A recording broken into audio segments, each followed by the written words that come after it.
महाराष्ट्र राज्य माध्यमिक व उच्च माध्यमिक शिक्षण मंडळाच्या वतीनं आज 80व्या स्वातंत्र्य दिनाच्या निमित्तानं इयत्ता 10वी आणि 12वीच्या बोर्ड परीक्षा कॉपीमुक्त आणि भयमुक्त व निकोप वातावरणामध्ये पार पाडण्यासाठी शासन आदेशानुसार आज आपण या ठिकाणी विद्यार्थ्यांची शपथ या ठिकाणी कॉपीमुक्त अभियानाची घेतोय। सर्व विद्यार्थ्यांनी हात समोर करायचे शपथ घेण्यासाठी। सर्वांनी हात समोर करा।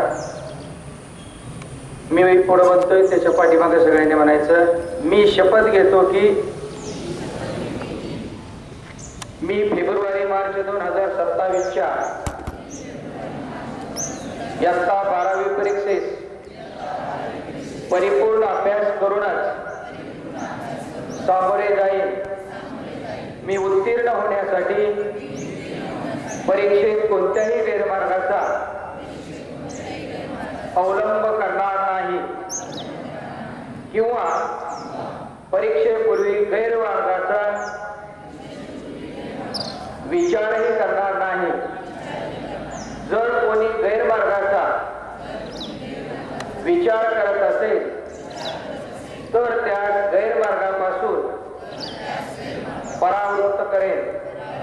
परीक्षेला सामोरे जाताना मंडळ सूचनांचे व नियमांचे काटेकोरपणे पालन करेल। मी सातत्याने अभ्यास करेन व प्रश्नपत्रिका सोडविण्याचा सराव करेन। तसेच परीक्षेस आत्मविश्वासाने निर्भीडपणे तणावविरहित सामोरे जाईल व चांगल्या गुणाने उत्तीर्ण होऊन माझ्या शाळेचे आई-वडिलांचे व गुरुजनांचे नाव उज्ज्वल करेल। जय हिंद, जय महाराष्ट्र।